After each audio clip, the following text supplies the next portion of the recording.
Hello everyone, स्वागत है आप सभी का हमारे चैनल पर। इस वीडियो में हम डिस्कस करेंगे एक नई प्रॉब्लम जो कि बेस्ड होगी ऑपरेटर इंटरव्यू क्वेश्चन सीरीज पर। तो प्रॉब्लम के बारे में डिस्कस करते हैं। हमें फाइंड करना है remainder without using modulus operator. बिना मॉडुलस ऑपरेटर का यूज करके हमें किसी भी नंबर का रिमाइंडर पता लगाना है। पहले डिस्कस करते हैं लॉजिक, फिर इस लॉजिक को कोडिंग से इम्प्लीमेंट करेंगे। यहाँ पर एक फॉर्मूला है जिसका हम यूज करेंगे, जिसे हमने फिफ्थ या सिक्स्थ में भी आपने पढ़ा होगा रिमाइंडर फाउंड आउट करने के लिए। तो चलिए पहले फॉर्मूले को ही देख लेते हैं और उसके बाद हम इसकी कोडिंग पार्ट पर आएंगे। जो फॉर्मूला है मैं उसको लिख देता हूँ यहाँ पर ही कमेंट की तरीके से, जो आपने पढ़ा होगा।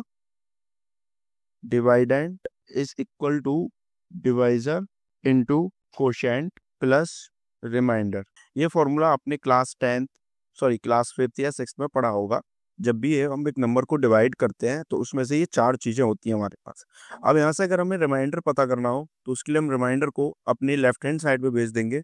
अगर आप रिमाइंडर को लेफ्ट हैंड साइड पे सेंड करेंगे तो जो फॉर्मूला बनेगा वो फॉर्मूला बनेगा dividend minus divisor into coset. तो मैं इनको भी यहाँ लिख देता हूँ, आपको आसानी होगी समझने में। तो ये फॉर्मूला बनेगा। इसी फॉर्मूले को हम अपनी कोडिंग में इम्प्लीमेंट करेंगे और फाइंड आउट करेंगे रिमाइंडर किसी भी नंबर का बिना मॉडुलस ऑपरेटर का यूज़ किए। तो इसके लिए सबसे पहले हम कुछ वेरिएबल्स को डिफाइन कर लेते हैं। पहला वेरिएबल जो हम डिफाइन करेंगे वो होगा नम, जो कि नम इक्वल होगा हमारे डिविडेंड के। और उसके बाद हम दूसरा नंबर लगाएंगे डिवाइजर। डिवाइजर नाम का वेरिएबल बनाएंगे जिससे हम किसी भी नंबर को डिवाइड करेंगे। और एक हमारा वेरिएबल होगा कोशेंट। तो यहाँ तीनों वेरिएबल मैंने डिफाइन कर लिए। एक एक करके यूजर से इनको इनपुट लेते हैं। तो उसके लिए हम स्टेटमेंट का यूज़ करेंगे printf. So enter the number. पहले हम नंबर को एंटर कराते हैं, जो भी यूज़र नंबर को डिवाइड करना चाहता है स्कैनफ का यूज़ करेंगे। और यहाँ पर हम नम। नेक्स्ट हम यूज़ करेंगे प्रिंटफ, अगेन प्रिंटफ। और इस बार एंटर कराएंगे यूजर से डिवाइजर। Enter the divisor.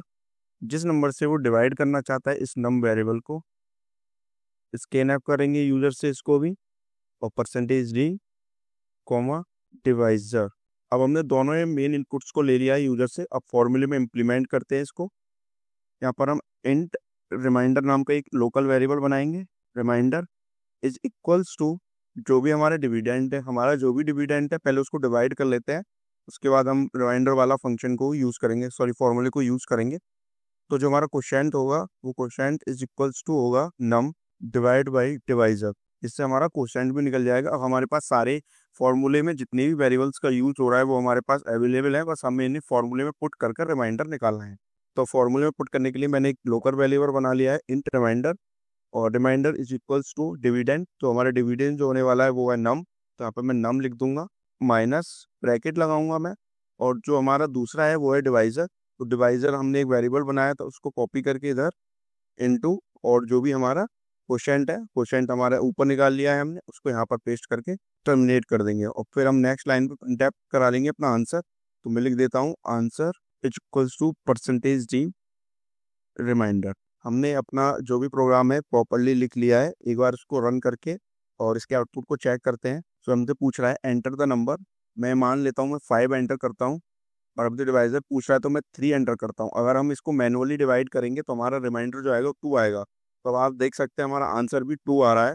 तो जो हमारा कोड है यहाँ पर प्रॉपरली वर्क कर रहा है। और दोस्तों इस वीडियो में इतना ही। अगर आपको कोई भी डाउट है हमारी इस वीडियो में तो आप नीचे कमेंट कर सकते हैं।